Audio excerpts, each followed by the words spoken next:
Hi, this is Rob. I'm going to teach you the best basic movements for beginners just starting to get into fitness. These are going to be the foundation of everything you do moving forward. You're going to always do these exercises. They usually slap on the most amount of development. They burn a lot of calories, and they're just typically the best exercises for the given body part. And what I'm going to do is break it down into push, pull, and leg movements, right? So we're going to have 3 or 4 basic exercises to kind of mold the rest of your program around. Number 1, push. We want to do a dumbbell press. The dumbbell press, as opposed to the bench press, number 1, we can go lighter with a dumbbell press, which is easier on our joints. Number 2, we have a bigger range of motion with a dumbbell press. Number 3, it's better for your coordination. Don't use a fixed chest press machine if you're just starting to go to the gym. You do a dumbbell press. The chest press machine allows you to put a bit more weight on. You can kind of wriggle around in there. It's much more beneficial to learn how to control the weight through the movement pattern of a dumbbell press as opposed to a chest press.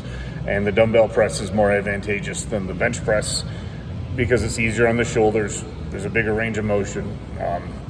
Unless you're competing in bench press, then by all means, that's probably what you're going to do. Number 2, pulling. Now, there's going to be 2 pull exercises. We want to pull from above our head and a pull from in front of our body. A basic pull down with your hands about a little bit wider than shoulder width apart is going to give you some very good lat activation. Your lats are much more activated when you're pulling from above your head as opposed to pulling in front of you, although the lats are also involved with a pull from in front as well. They are not nearly lit up as much as if you pull from over your head, so we want to pull down. Then we do want to pull from in front. I suggest the standing cable row, and the reason I do that is, number 1, a lot of beginners can't do a bent over dumbbell row self-supported. It gets very awkward looking. The coordination's not quite there. Although the bent over dumbbell row is quite good, it's something that takes a little bit of coordination before you're able to do it. So, and the standing cable row, you're using your entire body. You're standing up. You're having to support your own body while using your back, and that's going to help work the middle of your back. Whereas the pull down is going to work the lat, the sides a bit more.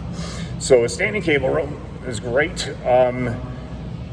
The third I would like to go into is legs, squats and lunges. I say lunges because we want single leg movements in our program. I also say that because if you have got long femurs and a short torso, I do not recommend you squat. It is going to bang up your knees, and I know that because that's exactly what I did.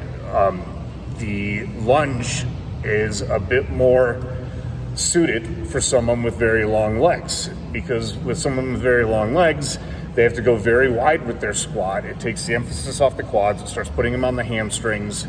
So squatting, lunging, key leg exercises.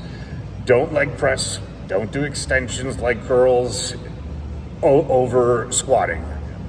It's very tempting because you can get to sit, right? You're sitting and doing extensions, you're sitting and doing leg curls. As long as you're doing squats, you can add those other exercises in too, but make sure that the foundation is around a squat or a lunge. So those are 3, just if you're starting out, you're just trying to get a hold of the basics. We got push, pull, legs. That's going to be our basics. This is Rob Wright, Wright Personal Training, out.